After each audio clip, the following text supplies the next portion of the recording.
As far as I know, this is the only way.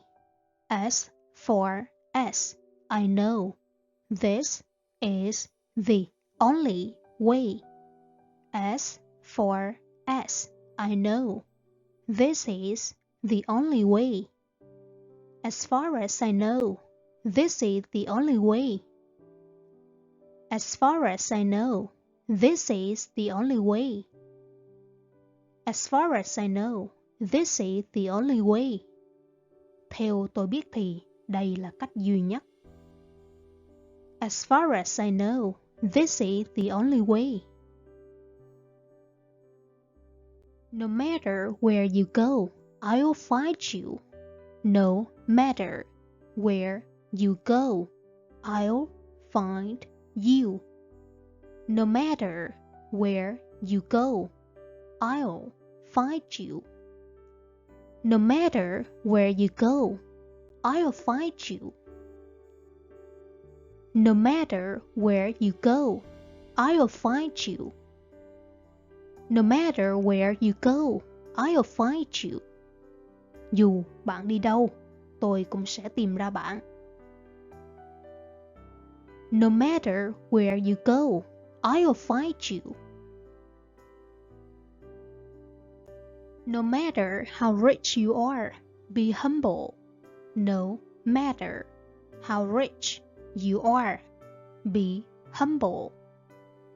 No matter how rich you are, be humble. No matter how rich you are, be humble. No matter how rich you are, be humble. Dù bạn có giàu thế nào, hãy khiêm tốn. No matter how rich you are, be humble. No matter who calls, don't answer. No matter who calls, don't answer.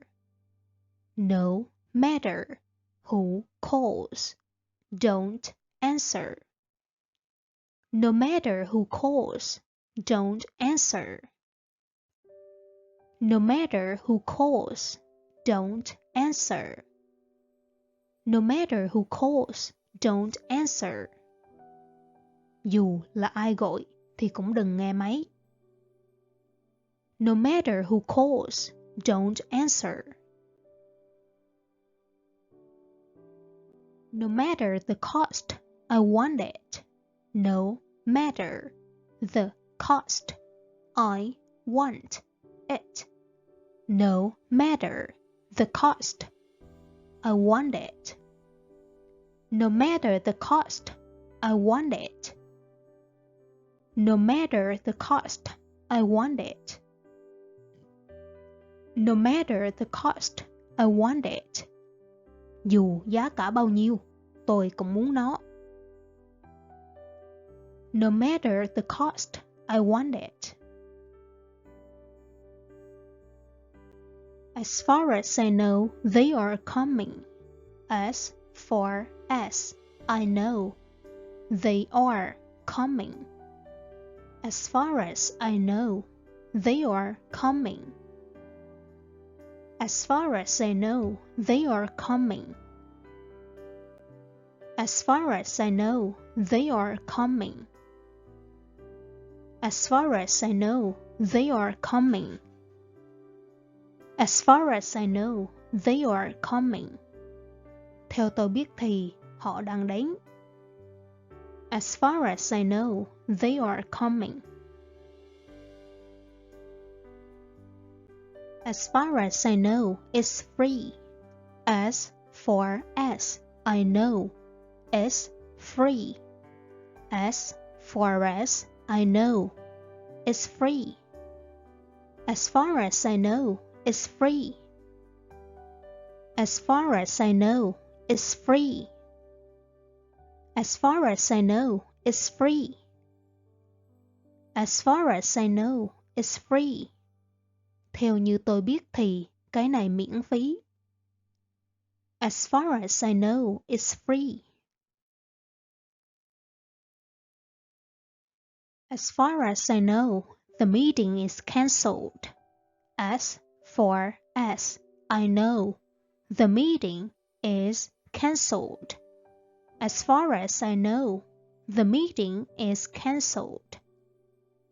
As far as I know, the meeting is cancelled. As far as I know, the meeting is cancelled. As far as I know, the meeting is cancelled. Theo tôi biết thì cuộc họp bị hủy rồi. As far as I know, the meeting is cancelled.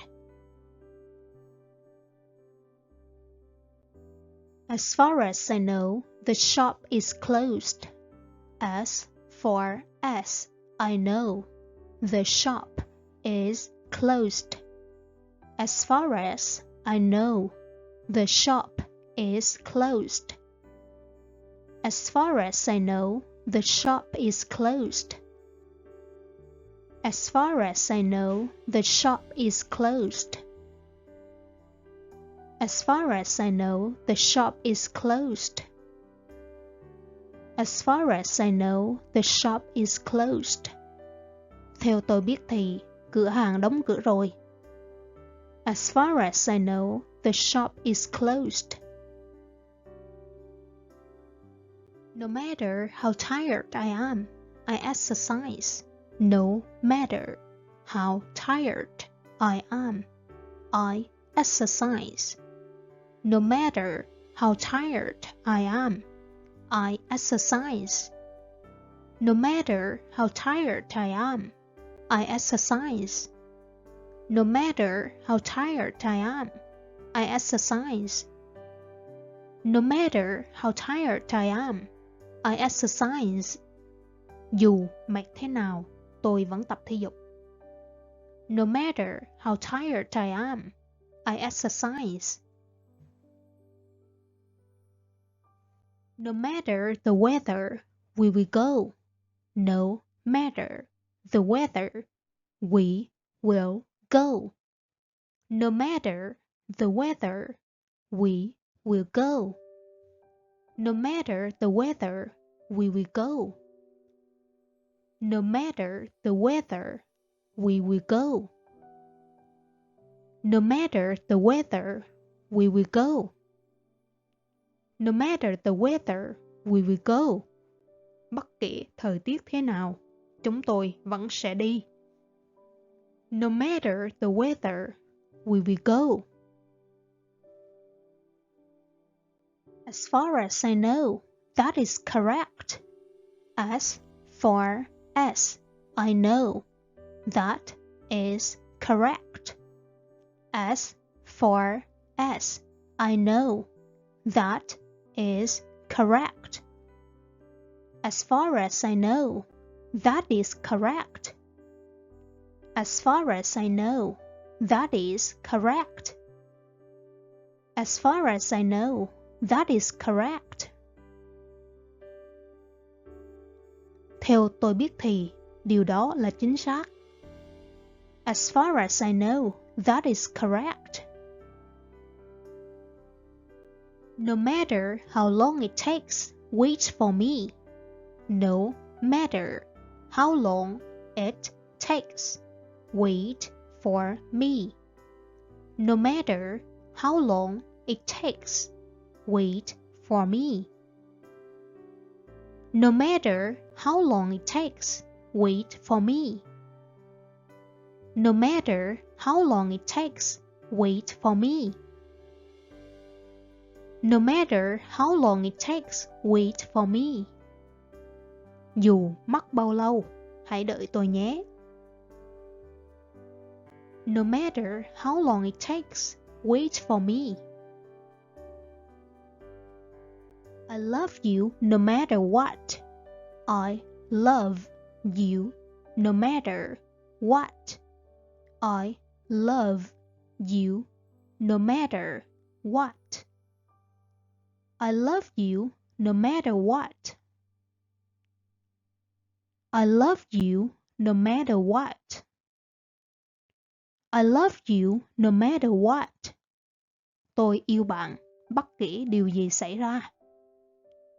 I love you no matter what.